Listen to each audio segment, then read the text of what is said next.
इस वक्त कोलकाता में मेरी मौजूदगी है, विक्टोरिया मेमोरियल ठीक मेरे पीछे आप देख रहे हैं। लेकिन कुल मिलाकर आपको बताते चले, पश्चिम बंगाल की लड़ाई अब नए सिरे से आगे बढ़ती हुई दिखाई दे रही है। 2 चरणों में अभी चुनाव बाकी है। 25 तारीख को 6वें और 1 तारीख को 1 जून को 7वें चरण में होना है मतदान। अलग अलग सीटों पर यहां पर अभी वोट डाले जाने हैं। लेकिन उसके ठीक पहले बीजेपी और टीएमसी के बीच जुबानी जंग जारी है। इन सब के बीच ममता बनर्जी को बड़ा झटका लगा है। आपको बताते चले, कलकत्ता हाईकोर्ट की ओर से ओबीसी आरक्षण मामले को लेकर एक ऐसा फैसला दिया गया है जिसके बाद यहां पर वाक युद्ध तेज हो गया है। एक तरफ बीजेपी आरोप लगा रही है कि तुष्टीकरण की राजनीति की वजह से ही इस तरह के फैसले ममता सरकार की ओर से लिए जाते रहे, जबकि वहीं दूसरी तरफ टीएमसी की ओर से आरोप लगाया जा रहा है कि जब भी चुनाव नजदीक होते हैं तो इसी तरह से एजेंसियों का दुरुपयोग करके चुनावी बढ़त लेने की कोशिश करती है भारतीय जनता पार्टी। दोनों ही तरफ से आखिर ये पूरा का पूरा मामला है क्या, जिसको लेकर इस तरह की सियासत जारी है पश्चिम बंगाल की पॉलिटिक्स में? क्या ममता बनर्जी तुष्टीकरण की राजनीति करती हैं और इस मुद्दे को उठाकर बीजेपी को चुनावी लाभ मिलेगा, या फिर ममता बनर्जी जो कह रही है कि मैं कोर्ट का फैसला नहीं मानूंगी, उनके दावे में कुछ दम दिखता है और वो ऊपरी अदालत का दरवाजा खटखटाएंगी? यहां पर मुस्लिमों की तादाद बहुतायत है। ममता बनर्जी को कई सालों से लगातार वो वोट कर रहा है। इस बार की परिस्थिति क्या बनेगी? कई ऐसे सवाल हैं जिसको लेकर दंगल में बड़ी चर्चा हम करने वाले हैं। लेकिन उसके पहले जान लीजिए पूरा का पूरा मामला है क्या जिसको कोर्ट ने पलट दिया, जिसके बाद राजनीति पश्चिम बंगाल की गर्मा गई है। ये रिपोर्ट देखिए।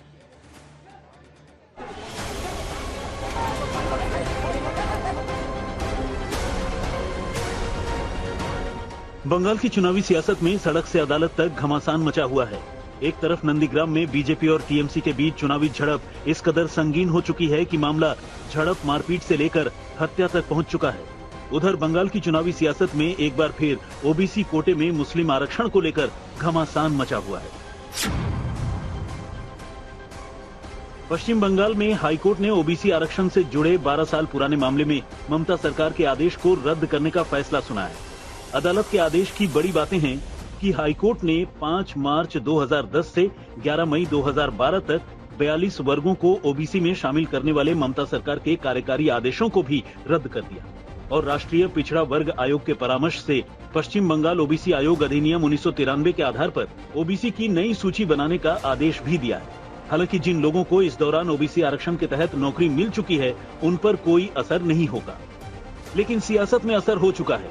बीजेपी मुद्दा बना रही है कि टीएमसी ने सिर्फ वोट बैंक के तुष्टीकरण के लिए मुस्लिम समुदाय की 65 जातियों को पिछड़ी जाति में शामिल करके ओबीसी के हक में सेंधमारी कर दी। बंगाल में लोगों ने मुसलमानों को रातों रात ओबीसी के सर्टिफिकेट दे दिया था।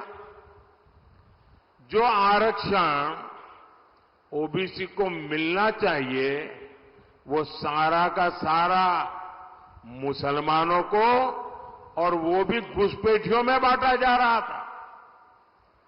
हाईकोर्ट ने बंगाल में पिछले 10-12 साल में मुसलमानों को दिए सारे ओबीसी सर्टिफिकेट रद्द कर दिए। अब आप देखिए, कोर्ट न होती तो क्या होता। ये इंडी जमात वालों की मानसिकता देखिए। बंगाल की सीएम ने घोषणा कर दी है कि वो हाईकोर्ट का फैसला नहीं मानेगी।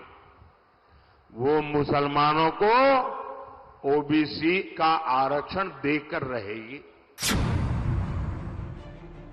दरअसल अदालत के आदेश के बाद बीजेपी सवाल उठा रही है कि इंडिया गठबंधन के दलों ने ओबीसी में मुस्लिम जातियों को आरक्षण सिर्फ धर्म के आधार पर दिया, क्योंकि 2010 में लेफ्ट सरकार ने एक अंतरिम रिपोर्ट के आधार पर ओबीसी ए नाम की एक नई कैटेगरी बना दी थी। 2011 में टीएमसी सरकार ने ओबीसी ए में मुस्लिम समुदाय के वर्गों को शामिल करने के लिए एक कानून भी बना दिया। मुस्लिम की 65 जातियां और हिंदू समुदाय की 6 जातियों को ओबीसी लिस्ट में जोड़ा गया। इसे 2012 में ही अदालत में चुनौती दी गई कि सरकार का कानून पश्चिम बंगाल पिछड़ा कल्याण आयोग अधिनियम 1993 के खिलाफ है और इसकी वजह से वास्तविक पिछड़े वर्ग के लोग सरकारी अवसरों से वंचित हो रहे हैं। लेकिन ये मामला 12 साल तक अदालत में चलता रहा और अब चुनाव के ऐन वक्त पर हाईकोर्ट ने ममता सरकार के फैसले को रद्द कर दिया। এইটাই আজকে কোর্টকে দিয়ে করিয়েছে।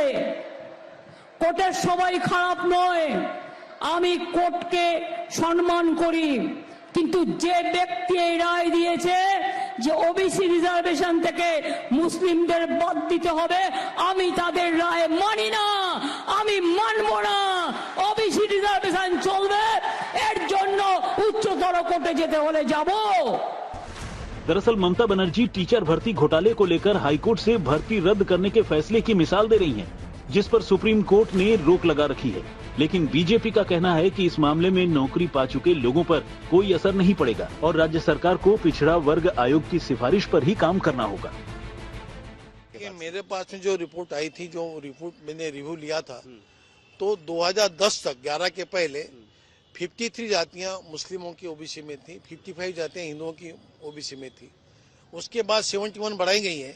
71 में से 6 जातियां मुस्लिमों की, हिंदुओं की बढ़ाई गई और 65 जातियां मुस्लिमों की बढ़ाई गई। कुछ बांग्लादेश की जातियां भी इसमें ओबीसी में जोड़ी गई थी। अब हाईकोर्ट ने राज्य के पिछड़ा वर्ग कल्याण विभाग को पिछड़ा वर्ग आयोग की सलाह से एक रिपोर्ट सरकार के सामने पेश करने का भी आदेश दिया है। आज तक ब्यूरो। अब इस पूरे मामले को लेकर बीजेपी टीएमसी के बीच वाकयुद्ध जारी है, लेकिन दूसरी पार्टियां भी कई सवालों को यहां पर खड़ी कर रही हैं। कुल मिलाकर सियासत जबरदस्त है। कई ऐसे मुद्दे हैं जिसको लेकर दंगल में बड़ी चर्चा होगी। खास मेहमान इस वक्त हमारे साथ जुड़ चुके हैं, उनका परिचय आपसे करवा देती हूं। भारतीय जनता पार्टी के राष्ट्रीय प्रवक्ता शहजाद पूनावाला जी हमारे साथ जुड़ चुके हैं। Dhirendra Kumar ji spokes person LJP के हमारे साथ मौजूद हैं। शुभांकर भट्टाचार्य जी लीडर टीएमसी के कुछ ही देर में हमारे साथ होंगे। प्रोफेसर नवल किशोर जी स्पोक्स पर्सन आरजेडी के हमारे साथ जुड़ेंगे। दानिश कुरैशी जी एआईएमआईएम के प्रवक्ता हमारे साथ मौजूद रहेंगे। साथ ही जयंतो घोषाल जी सीनियर जर्नलिस्ट है, पश्चिम बंगाल की राजनीति के बारे में आप विस्तार से जानकारी देंगे।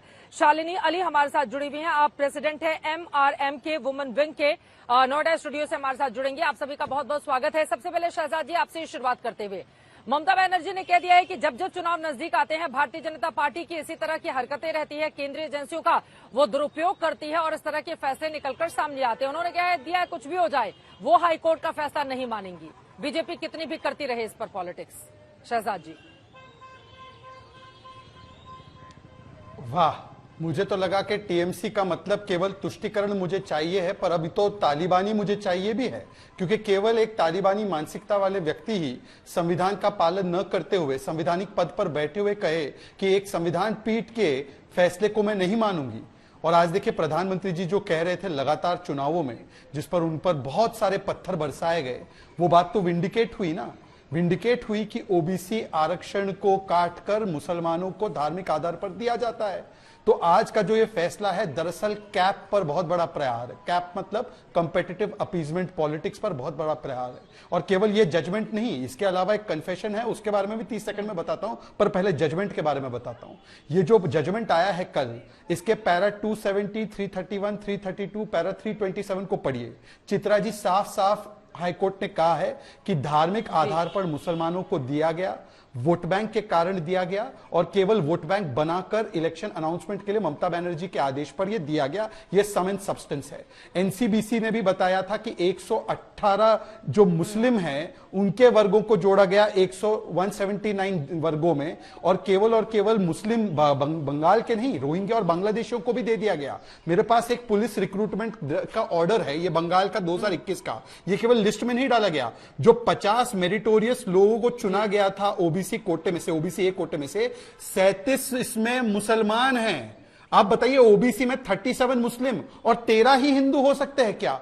तो ये दरअसल ये पूरी बीमारी जो है ये पूरे गठबंधन में है कि तुष्टीकरण के लिए ओबीसी के अधिकारों पर, एससी एसटी के अधिकारों पर सेंधमारी करो और मुस्लिमों को धार्मिक आधार पर दो, जो आंबेडकर जी इसके खिलाफ थे। उन्होंने जेएनयू में, जामिया में किया, एएमयू में किया, कर्नाटका में किया, तेलंगाना में किया, आंध्र में किया। उनका यह भी कहना है शहजाद जी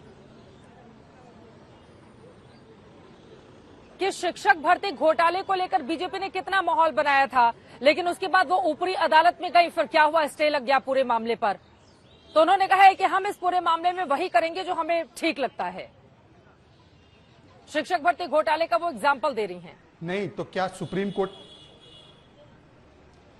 कोर्ट ने क्या यह कहा कि शिक्षक भर्ती में कोई घोटाला नहीं हुआ? क्या वो पैसों का पहाड़ पार्था चैटर्जी और उसकी महिला मित्र के घर से जो देखा गया, क्या सुप्रीम कोर्ट ने उस पर क्लीन चिट दी? क्या सुप्रीम कोर्ट ने यह कह दिया कि किस प्रकार से गरीबों की नौकरियां लूट कर उसकी नीलामी करके टीएमसी के नेताओं ने अपनी जेबें जो भरी है वो नहीं किया है? मुझे लगता है कि सुप्रीम कोर्ट ने केवल स्टे लगाया है, दोष मुक्त या किसी चीज को पलटा नहीं है। और दूसरी बात मैं ये भी कह दूं, हाईकोर्ट का निर्णय है, आप चैलेंज जरूर कीजिए, पर एक मुख्यमंत्री का कहना कि मैं इस फैसले को जो है लागू नहीं होने दूंगी, इसका मतलब क्या है? मतलब कि मुसलमान प्रेम में और वोट बैंक के प्रेम में आप जाकर ओबीसी के अधिकारों पर सेंधमारी करने का खुली छूट देंगी। और मैं एक और बात कहना चाहता हूं, एक कन्फेशन भी आया है, जजमेंट ही नहीं। कल युवराज जो है कांग्रेस के शहजादे ने बोला है कि मेरी दादी, मेरे पिता और मनमोहन सिंह जो मेरी माता जी की सरकार थी, उन सरकारों में सिस्टम लोअर कास्ट के खिलाफ अलाइन था। मतलब कि इनकी मानसिकता का लोअर कास्ट, तथाकथित लोअर कास्ट के खिलाफ हमेशा से रही है। या तो वो इतने असक्षम है कि वो लोअर कास्ट के खिलाफ रहता रहा और इनके माता पिता परिवार के लोग कुछ नहीं कर पाए। तो ये भी एक कैंडिडेट कन्फेशन है कि इंडी अलायंस केवल तुष्टीकरण के लिए एससी एसटी ओबीसी के अधिकारों को खत्म कर देगी, इसलिए लिखित में नहीं देती है।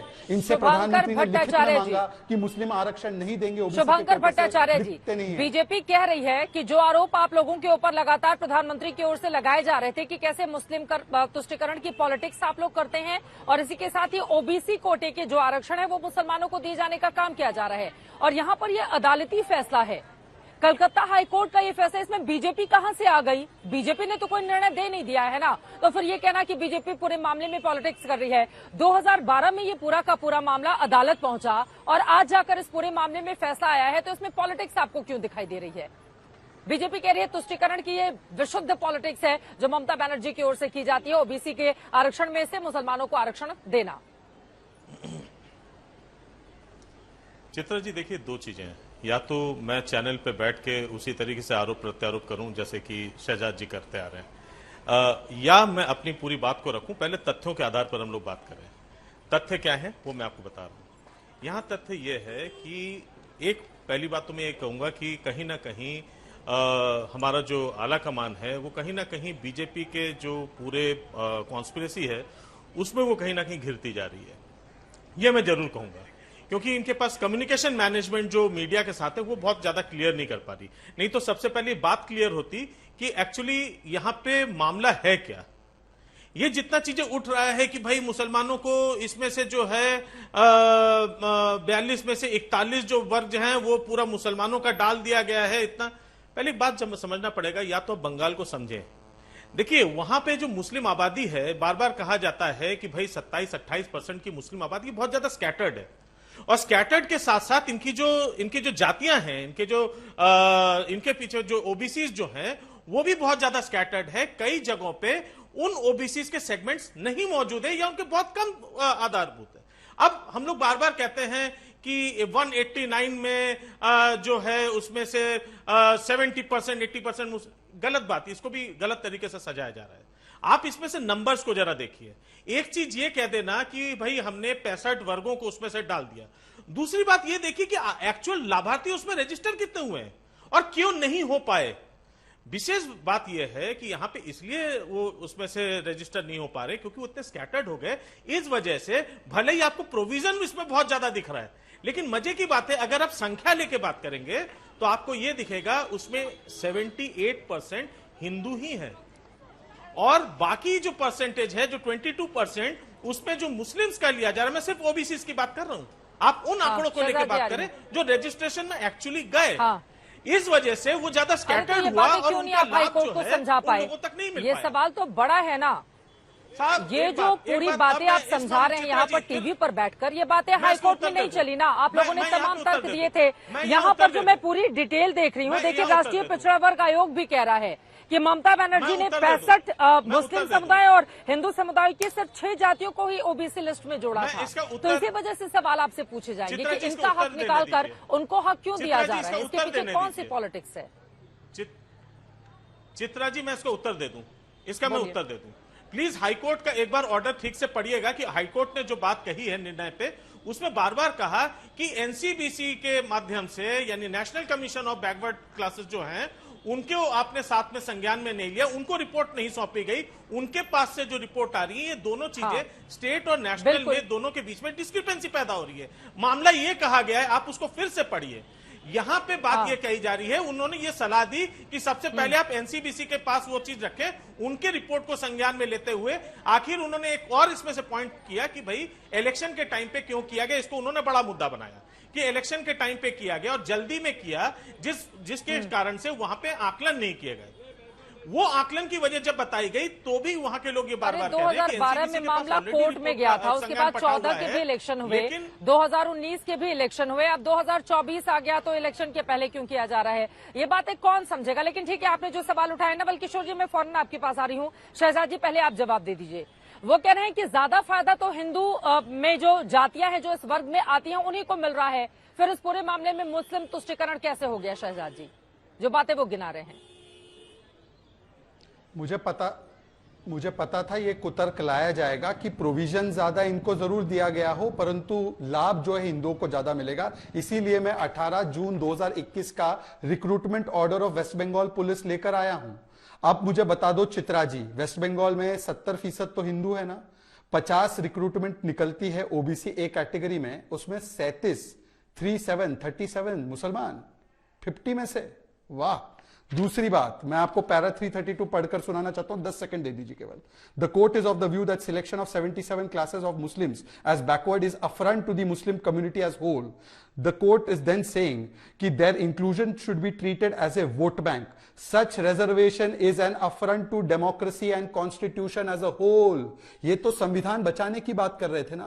अब चित्रा जी, हाथ जोड़कर मैं पूछना चाहता हूं कि संविधान में क्या धार्मिक आधार पर आरक्षण, वो भी SC ST OBC कोटे से काट कर देने की कहां पर परमिशन है। इसीलिए मेरी एक ही चुनौती है कि ये RJD, TMC, कांग्रेस ये लिखित में दे दे कि ये मुसलमान आरक्षण और वो भी OBC कोटे से काट कर नहीं देंगे। पर प्रधानमंत्री थक गए बोल बोलकर, राहुल गांधी और इनकी जमात ने इस पर कभी भी स्वीकार्यता नहीं दी है। अन्यथा आज लिखवा दीजिए उनसे। लालू जी ने तो बोला पूरा दे दो, ठीक है, पूरा मुस्लिम को दे दो। नवल किशोर जी, जो आरोप TMC पर लग रहे हैं उसी तरह के आरोप RJD पर भी लगते रहे हैं, और लालू प्रसाद जी की ओर से जो बयान दिया गया था मुस्लिमों को आरक्षण के संदर्भ में, उसको भी बीजेपी ने बड़ा मुद्दा बना लिया है। तो मुश्किल पैदा करेंगी ये तमाम बातें आप लोगों के लिए चुनाव में, क्योंकि 2 चरणों में अभी बिहार में भी वोटिंग बाकी है।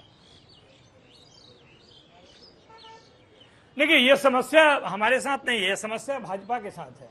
उसको ये मालूम ही नहीं है कि उसको एक बात सिर्फ मालूम है कि किसी भी तरह से OBC आरक्षण को या दलित आरक्षण को, SC ST आरक्षण को खत्म करना है। और यही कारण है कि उनके जो उम्मीदवार हैं इस चुनाव में, वो कह रहे हैं कि 400 सीटें इसलिए दो कि हमें संविधान बदलना है। आप कहते हैं भारतीय जनता पार्टी तो जनगणना नहीं कराना चाहती है, क्योंकि आबादी के हिसाब से हिस्सेदारी देना पड़ेगा। तो ये बात तो समझना पड़ेगा ना कि भाजपा चाहती क्या है। भाजपा ये हिस्सेदारी की बात करती है, हिंदू मुसलमान की बात करती है। आप बता दीजिए कि जो प्रतिनिधित्व है लोकतंत्र में, 300 से ज्यादा सीट में एक भी मुसलमान है क्या? क्या धार्मिक आधार पे किसी को नहीं दिया जाता है? क्या भारतीय जनता पार्टी जब लोगों का चुनाव करती है, प्रतिनिधि का चुनाव करती है, उसमें यह तय करती है कि किसी मुसलमान को टिकट नहीं देना है? देखिए, हिस्सेदारी की बात जो है, प्रतिनिधित्व की बात जो है, समावेशी विकास की जो बात है, वो हमारे दल और हमारे दिक्कत आ रही है। आपकी आवाज मुझ तक नहीं पहुंच पा रही है किसी वजह से। आ रही है आपकी आवाज? आपकी आवाज तो आ रही है। जी जी, बोलिए, अपनी बात को आगे बढ़ाएं। नहीं, मैं तो सिर्फ 2 ही बात कह रहा हूं। पहली बात यह है कि भारतीय जनता पार्टी और उसके पीछे जितने भी संगठन हैं, वो खुले तौर पे आरक्षण का विरोध करते रहे हैं। जब भी मौका मिला है उन्होंने विरोध किया है। कर्पूरी ठाकुर बिहार में जब आरक्षण दे रहे थे तो भारतीय जनता पार्टी के पूर्व वाले जो थे जनसंघ वाले लोग, वो उनके मां बहन की गालियां दे रहे थे। 1989 में जब आरक्षण दिया गया VP सिंह सरकार के द्वारा, तो VP सिंह के सरकार को गिराया गया। जब जातीय जनगणना की बात आती है तो कहते हैं जातिवाद होगा इससे, और जातीयत गैर बराबरी को दूर करने की बात की जाती है तो जातिवाद की बात करते हैं। मैं तो सिर्फ ये कह रहा हूं कि भारतीय जनता पार्टी पहले तय कर ले कि आरक्षण देना है या नहीं देना है, उसका मानसिकता है। और उसके कई उम्मीदवार इस चुनाव में कहे हैं कि 400 सीट इसलिए दिया जाए क्योंकि हमें संविधान बदलना है। संविधान क्यों बदलना है? क्योंकि संविधान के द्वारा आरक्षण सुनिश्चित किया जाता है, जो दलित और पिछड़े हैं उसकी हिस्सेदारी तय की जाती है और उनके पूरे राजनीतिक आचरण में दिखता है। जहां तक हिंदू मुसलमान की आप बात करते हैं, आप उनसे पूछिए कि जो 303 का आंकड़ा है जो चुनाव वो लड़वाते हैं, क्या किसी मुसलमान को आज तक उन्होंने लड़ने के लिए उम्मीदवार बनाया? एमपी में एक भी एमपी उनके यहां से जीता है कोई या उम्मीदवार बना है? ये जानबूझकर किसी एक समुदाय को जिसकी आबादी 15% है उसको प्रतिनिधित्व से दूर रखने का जो चाल चलन है, क्या कहां तक वह जायज है? संविधान संगत है? जल्दी से छोटा सा जवाब शहजाद जी इस पर आप दे दीजिए, उसके बाद दानिश कुरैशी जी और बाकी लोगों के पास फौरन जनता तो आपके पास भी, ठीक है? जल्दी से। वो कह रहे हैं कि मुसलमानों की इतनी बात करते हैं आप लोग, उम्मीदवार तो बनाते नहीं है किसी को। शहजाद पूनावाला जी, मुझे लगा कि कम से कम एमवाई करने वाली पार्टी वाई के लिए कुछ तो बोल देगी, पर केवल और केवल एम पर इनका फोकस रहा। तो इनसे पूछिए, महाराष्ट्र, झारखंड, राजस्थान, छत्तीसगढ़, गुजरात 328 सीट जो कांग्रेस ने दी, जितनी आबादी उतना हक। बीच में नहीं चित्रा जी, बीच में नहीं चित्रा जी, बीच में नहीं। 328 सीट जिन्होंने कांग्रेस पार्टी ने घोषित की, उसमें जितनी भाई चित्रा जी, मैं इस प्रकार की डिबेट में ना शामिल होता हूं। मैंने उनकी बातें सुनी, मेरी बातें भी जनता तक पहुंचे। अपने अपनी बारी में इंतजार करेंगे, ठीक है? जल्दी से, ठीक है नवल किशोर जी प्लीज। अभी हमारे साथ 4-5 और लोग हैं सर, जिसके पास मैं नहीं जा पाई हूँ। तू मैं बाकी लोगों का समय खराब हो जाएगा। सभी के जवाब जब बीजेपी से ही मांगे जाएंगे तो मेरी मजबूरी है ना बीजेपी से पूछना। सर आप पूछे, सवाल गलत पूछते हैं ना आप सवाल गलत पूछते हैं। आप पूछिए जातीय जनगणना का विरोध क्यों करते हैं? वो देश स्तर पर जातीय जनगणना, चित्रा जी मेरा समय वो बर्बाद कर रहे हैं। हिस्सेदारी देनी है चित्रा जी, आपका चैनल मेरा समय उनको बर्बाद करने दे रहा है, ये ना करे। मुझे अपनी बात खत्म करने दे, मैं 40 सेकंड में अपनी बात खत्म करूंगा। नवल किशोर जी, चित्रा जी, मेरा समय है, आप आज मैं तक पर अनुशासन बैठे का हुए पालन कर रहा हैं। हूं। आप ये भूल रहे मुझे लगता है हैं कि इस यहाँ प्रकार पर से अगर अनुशासन नेता इन लोग बातों नहीं पत्रकार को सवाल बताते हैं तो वो सवाल पत्रकार कतई नहीं पूछेगा। मुझे लगता है अपनी मर्यादा का पालन सबको करना चाहिए। नवल किशोर जी, आप तो इतने बड़े नेता हैं, लाइव डिबेट में आप इस तरह के आक्षेप नहीं लगाइएगा तो ये अच्छा नहीं लगेगा। हाँ, मैं पूछ लेती हूँ, ठीक है, लेकिन मुझे ऐसा लगता है कि आपको बचना चाहिए सर, एंकर पर आक्षेप लगाते समय और एंकर को लाइव डिबेट में ये बताते हुए कि कैसा सवाल पूछना चाहिए, कैसा नहीं पूछना चाहिए। नवल किशोर जी, बिल्कुल, लेकिन दूसरों का समय खराब करने के लिए नहीं है। नवल किशोर जी, वहाँ पे हम बोलेंगे, आप सवाल ये पूछना चाहिए। चित्रा जी, क्या मैं अपनी बात को संपन्न कर दूं? अगर आप हाईजैक करने के लिए आए हैं नवल किशोर जी, फिर तो मैं कुछ कर नहीं सकती हूँ डिबेट का। अभी मैं कुछ बोल दूंगी तो फिर आप लोगों को बुरा लग जाएगा, ये अच्छी बात नहीं होती है ना नवल किशोर जी। शहजाद जी को बोलने दीजिए, जयंत घोषाल भी, वो MIM के प्रवक्ता भी बैठे हुए हैं, उनको भी बोलना है। सर यहाँ पर बहुत सारे लोग विपक्ष में हैं। नवल किशोर जी का ऑडियो डाउन किया जाए। शहजाद जी अपनी बात पूरी करें, फिर बाकी लोगों के पास में आती हूँ। नवल जी का ऑडियो डाउन रहेगा जब तक मैं सवालों से नहीं पूछूंगी। शहजाद जी 2 लाइन में जल्दी से जवाब दीजिए। चित्रा जी, मैंने तो सीधा सवाल पूछा कि धार्मिक आधार पर आरक्षण बाबा साहेब आंबेडकर जी के संविधान के साथ है क्या? ओबीसी कैसे काट के देना है क्या संविधान के साथ है क्या? तो एमवाई की राजनीति करने वाली पार्टी आज एम के चक्कर में वाई को ही भूल गई। अरे भाई, आप एम की इतनी चिंता करते हो तो बताइए, कांग्रेस ने 328 सीटें घोषित की है, जितनी आबादी उतना हक बोलते हैं, तो उनको 15% टिकट दिए है क्या? महाराष्ट्र, गुजरात, हरियाणा, राजस्थान, छत्तीसगढ़, कहीं पर भी मुस्लिम को टिकट नहीं। पर आज वो पॉइंट नहीं है, पॉइंट केवल इतना है, इनको इतना रिजर्वेशन के बारे में कहते ना, समाजवादी पार्टी ने रिजर्वेशन इन प्रमोशन का मुखालफत किया था नहीं किया था। दूसरी बात, इनसे पूछे एएमयू और जामिया में SC ST OBC आरक्षण के लिए साथ में है, खिलाफ है? 2011 में जामिया से SC ST OBC आरक्षण क्यों हटा? केवल इसलिए क्योंकि 2014 में मुसलमानों का वोट लेना था, तो वहां से SC ST OBC आरक्षण को हटा दिया गया। और आखिरी बात में सिर्फ इतना पूछना चाहता हूं कि आज बता दीजिए कि ओबीसी में 99% आप मुस्लिम को घुसा देंगे। 99%। ये बंगाल में किया गया है। दानिश कुरैशी जी, हाँ, बंगाल को लेकर ये जो फैसला आया है उसको आप कैसे देख रहे हैं? और शहजाद पूनावाला ने जो सवाल खड़े किए हैं उस पर भी जवाब दीजिए। दानिश कुरैशी जी, क्या हर जगह मुस्लिम तुष्टीकरण की पॉलिटिक्स चल रही है इस वक्त, ताकि मुसलमानों को अपने पाले में लेकर आया जा सके? देखिए, 2 बातें निकल कर आती हैं। राजनीति के चलते मुसलमानों को अपने पाले में लेने की ये सब तमाम तथाकथित सेक्युलर पार्टियां जो हैं वो अपने तरीके से करती आई हैं। 5 चरण में चुनाव हो चुका और 2 बाकी हैं, और 2 में शाम को 5:30 बजे के बाद जब मुसलमानों का चुनाव से मामला पूरा हो जाएगा, उसके बाद 5 साल तक कोई उनको न पूछने आएगा न देखने आएगा। ये यूनिवर्सल फैक्ट जो नजर आता है अब तक, ये फैक्ट बात है। दूसरे नंबर की बात, शहजाद जो बात कर रहे हैं, शहजाद की बात जो है वो अपनी जगह तो सेकेंडरी आती है, लेकिन प्राइमरली मोदी जी तो साफ तौर पे कहते हैं कि उनके पास तो 4 ही जातियां हैं। वो तो इस ओबीसी को, एससी को, एसटी को मानते ही नहीं है, वो तो 4 जातियों को मानते हैं जो उन्होंने कहा था, नारी, युवा, किसान और गरीब। अब मुझे ये समझ में नहीं आता कि ये कौन सी परिभाषा लेकर के आते हैं। दूसरे नंबर की बात कि ममता बनर्जी ने जो मामला कहा है, ममता बनर्जी का देखिए ये हक है कि सुप्रीम कोर्ट में वो मामला ले जा सकती है, उसमें 2 राय नहीं है। लेकिन जिस तरह से वाद विवाद और विरोध किया जा रहा है, भारतीय जनता पार्टी एक नैरेटिव खड़ा करने की कोशिश कर रही है, जो उसने किया अब तक आरक्षण को लेके, जिस तरह से अछूत बनाने की कोशिश की जा रही है, बहुत चालाकी के साथ इस चीज को नोटिस कीजिए चित्रा जी। मैं बहुत जिम्मेदारी के साथ कह रहा हूँ, जिन चीजों को स्टैब्लिश करना चाह रही है वो ये चाहती है कि भारतीय जनता पार्टी भी वही पॉलिटिक्स, बाकी सारी पार्टियां पॉलिटिक्स अडॉप्ट करे जो भारतीय जनता पार्टी का चाहती है, ना वो अपने लिए कैंडिडेट मुसलमान चाहती है, इसी तरह दूसरी पार्टियों में भी ना है। और अगर कोई आएगा तो शहजाद जैसे लोग और भारतीय जनता पार्टी के दूसरी पार्टी के जो वो लोग हैं वो इस तरह से बाहर निकल के आएंगे। तो मुझे ये बताइए अल्टीमेटली फिर मुसलमानों के लिए अपलिफ्टमेंट का क्या ब्लूप्रिंट है इनके पास? तो 0, तो कुछ भी नहीं है। अब मुझे ये बताइए कि पिछले 1947 से लेकर अब तक अलग अलग कमीशन के रिपोर्ट आए हैं। अब मुझे ये बताइए रिपोर्ट्स का जो आधार है वो उन्हीं सर्वे पर तो है कि अपलिफ्टमेंट नहीं हो रहा इन कम्युनिटीज का, तो इनको अपलिफ्ट किया जाए। अब अपलिफ्टमेंट के मामले में भी 50 से लेकर अब तक आप देख लीजिए तो आर्टिकल 341 में मुसलमान अदालत है, उसके बाद 56 की बात करते हैं तो 56 में अब धर्म के आधार की बात कर रहे थे, अभी क्या करते हैं धर्म के आधार की। तो 41 में सबसे पहले नोटिफिकेशन इश्यू हुआ, वो धर्म का आधार था। 56 में सिखों को इंक्लूड किया गया, वो धर्म का आधार था। बाद में 1951 में ऐड किया गया, वो धर्म का आधार था। ये तमाम चीजें धर्म के आधार पर है, लेकिन अगर मुसलमानों को कुछ मिलेगा तो ये तमाम राजनीतिक पार्टियां इकट्ठा होंगी। तो मुझे बताइए कहां ले जाना चाहते हैं इस देश को? ठीक है शालिनी अली जी, मैं फौरन आपके पास आऊंगी, लेकिन उसके पहले धीरेन्द्र कुमार जी आपके पास लौटूंगी। लेकिन जयंतो घोषालदा आपके पास आते हुए, ये जो पूरा का पूरा मामला चुनाव के ठीक पहले मुंह बाय खड़ा है पश्चिम बंगाल की सियासत में, इसके पीछे राजनीति आपको ज्यादा दिखाई दे रही है या वास्तव में जिस तरह के सवाल उठाए जा रहे हैं कि बिना आयोग के को संज्ञान में लिए हुए अगर आप इस तरह से डिस्ट्रीब्यूट कर देंगे और इसका आधार क्या है ये नहीं बताया जाएगा तो उसके पीछे सवाल आपसे पूछे जाएंगे?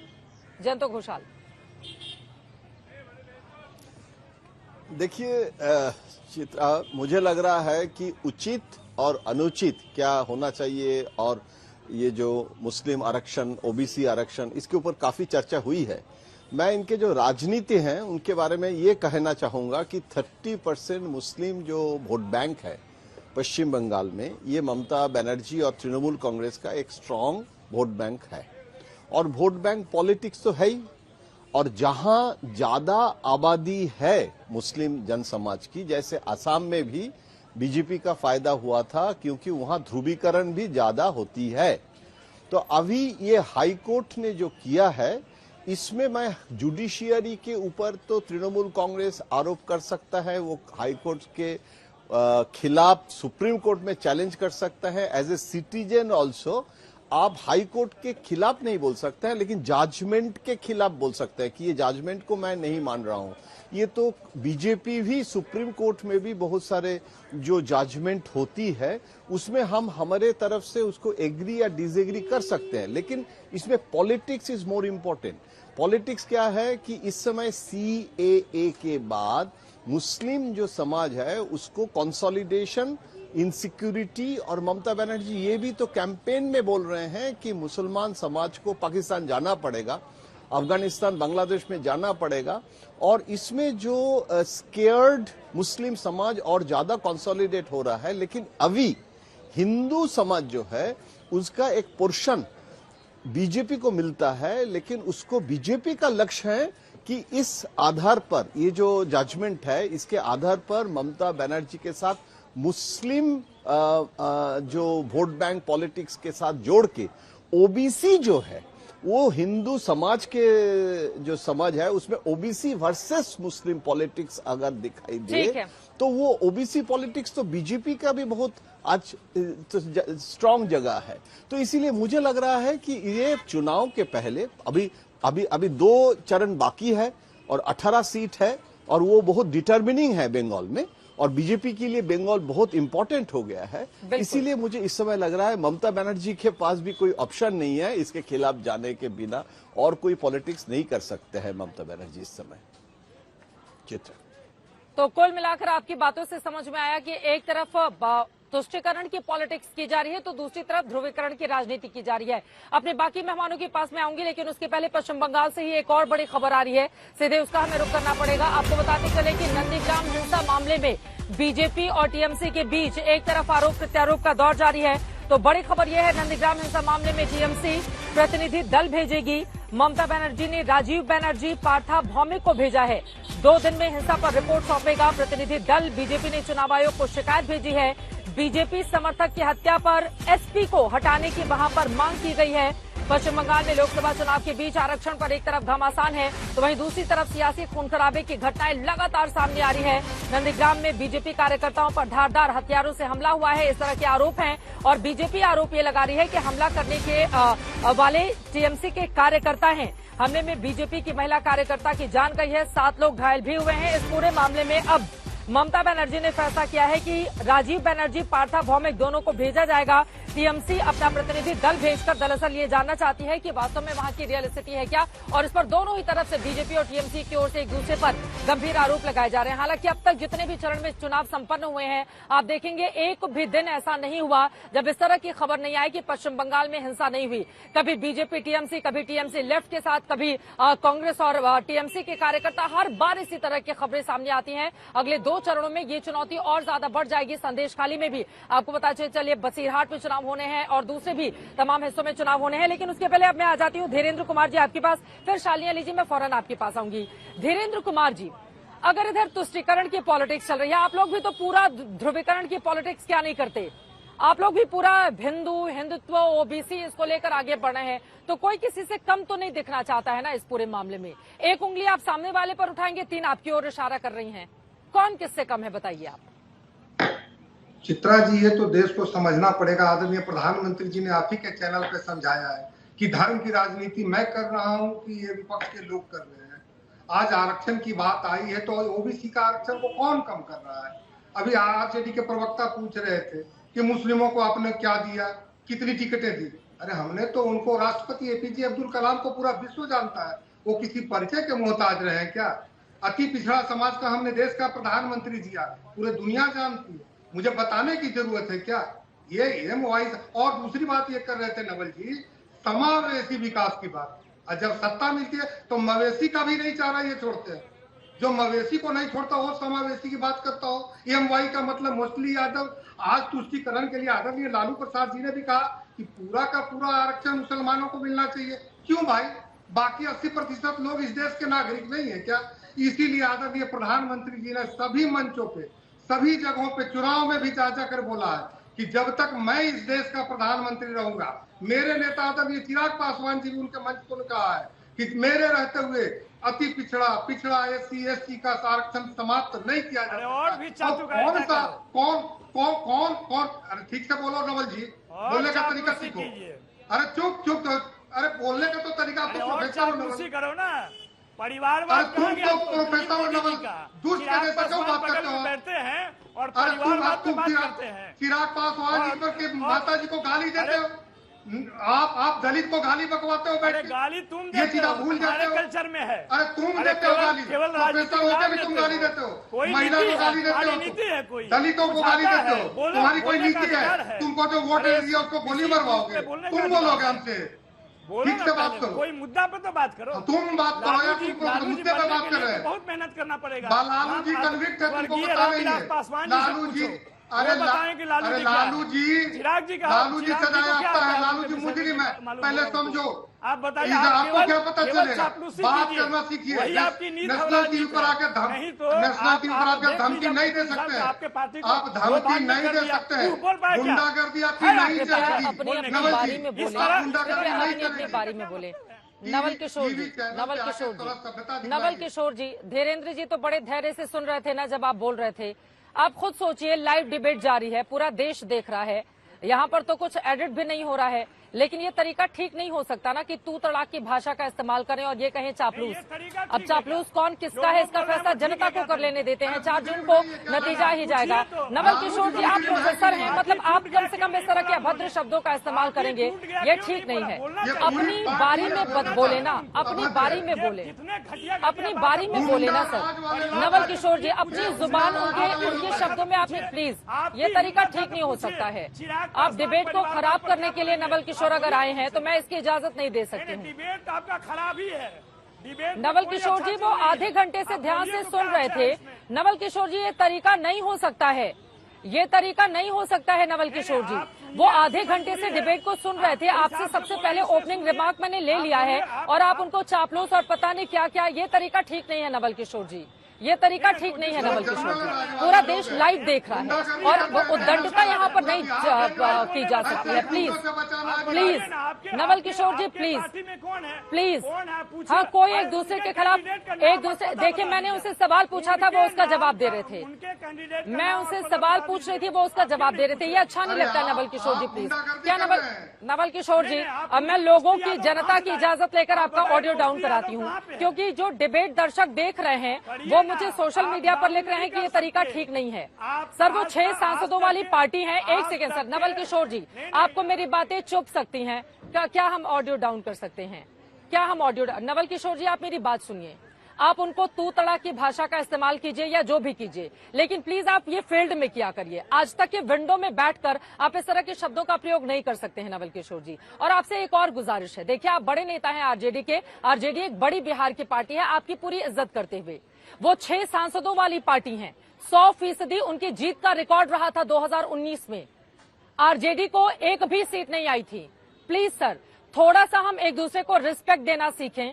ये तरीका ठीक नहीं हो सकता है कि हम लाइव डिबेट में किसी को तू तड़ाक की भाषा का इस्तेमाल करके उसको चापलूस बताएं और उसको नीचा दिखाने की कोशिश करें।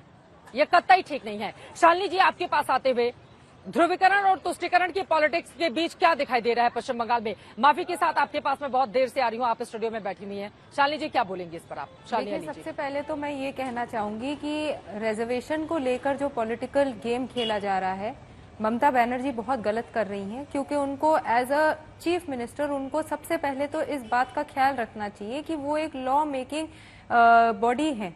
आप देखिएगा, वो ऐसे नहीं कह सकती हैं कि जी मैं इस ऑर्डर को मानूंगी नहीं, वो इसे चैलेंज कर सकती हैं। और हमने पास्ट में भी देखा है कि टीएमसी के पहले के भी जो नेता हैं वो या तो अबडक्शन में कहीं चले जाते हैं या तो रेप के चार्जेस उन पे लग जाते हैं, उनको अरेस्ट करने में बहुत टाइम लगता है। तो TMC is turning out to become a law breaker instead of becoming a law maker. तो चाहे वो हिंदू है, मुसलमान है, सिख है, ईसाई है, बंगाल का कोई भी सदस्य रहने वाला वहां पे नागरिक उनके ऊपर कैसे विश्वास करे? दूसरी बात जो बहुत इंपॉर्टेंट है, जो मैं बहुत दिनों से कह रही हूँ, आप लोग रिजर्वेशन कर रहे हैं, मुसलमानों को आप रिजर्वेशन देना चाहते हैं, आरक्षण देना चाहते हैं। आपने कभी मुसलमानों से जाकर पूछा भी क्या पूरे मुसलमानों को आरक्षण चाहिए? आप बताइए, अगर 37 कैटेगरीज को आरक्षण अगर हाई कोर्ट ने दिया है, आप चैलेंज कर लीजिए, आप जाकर पूछ लीजिए किस बेसिस पे आपने 77 दे रखे थे और किस बेसिस में 37 एक्सेप्ट हुए। आप पता तो लगाइए। आरक्षण उन लोगों को देना चाहिए जिनको जरूरत है, और वो धर्म के नाम पे नहीं होना चाहिए, वो बिना धर्म के सबके लिए होना चाहिए जिनको उसकी जरूरत है, जिनको आपने सक्षम नहीं बनाया हुआ है। आरक्षण का तो आप लोगों ने खेल बना रखा है कि हाँ जी मुसलमान है, 77 लोग थे, कैटेगरीज थे, उसमें से 37 हो गए। भाई वो हाई कोर्ट है, कोई मजाक नहीं है। लॉ गवर्निंग बॉडीज होती हैं, आप उसको फॉलो करिएगा। और इलेक्शन के दौरान इस तरीके का गैर जिसे कहते हैं ना, एक गैर जिम्मेदाराना वाला एक सेंटेंस भी बोलना उनके लिए बहुत खराब है। उनको लग रहा है क्योंकि मुस्लिम बहुमूल्य क्षेत्रों में अभी भी वोटिंग होनी है और हो सकता है मुझसे खुश होकर मेरे मुस्लिम भाई बहन मेरे को देंगे वोट्स, तो वो ये भूल रही हैं कि केंद्र ने बहुत सारी नीतियां मुसलमानों के लिए, बल्कि हर एक नागरिक के लिए निकाल रखी। आप पहले वो नीतियां तो जारी करवा दीजिए। सुकन्या एक है बहनों के लिए, बेटियों के लिए। क्या वहां बंगाल में ये चला? नहीं चला है। आप अगर उठाकर देखेंगे तो Bengal is one of the states जहां पे केंद्र सरकार की नीतियां ठीक से नहीं डाली जाती है। दिल्ली भी उसमें आता है। तो first and foremost you have to first see who is giving you what. वक्त हमें इतने की इजाजत देता है। आप तमाम मेहमानों का बहुत शुक्रिया हमारे साथ चर्चा का हिस्सा बनने के लिए। 25 तारीख को 6वें चरण और 1 जून को 7वें चरण का इम्तिहान होना है। राजनीतिक दलों का 2 चरणों के इम्तिहान अभी बाकी है। 4 जून को आएंगे रिजल्ट। लेकिन कौन सा मुद्दा किस पर रहता है अभी देखना महत्वपूर्ण रहेगा। कलकत्ता हाईकोर्ट के फैसले को अब ऊपरी अदालत में चैलेंज करेंगी ममता बनर्जी। उनको राहत मिलती है या फिर मुश्किलें बढ़ेंगी, आगे क्या होगा, हर एक जानकारी, हर एक खबर आज तक आप तक पहुंचाता रहेगा। इसी के साथ कोलकाता से दंगल में अभी के लिए दीजिए इजाजत। देश और दुनिया की तमाम खबरों के लिए आप देखते रहिए आज तक।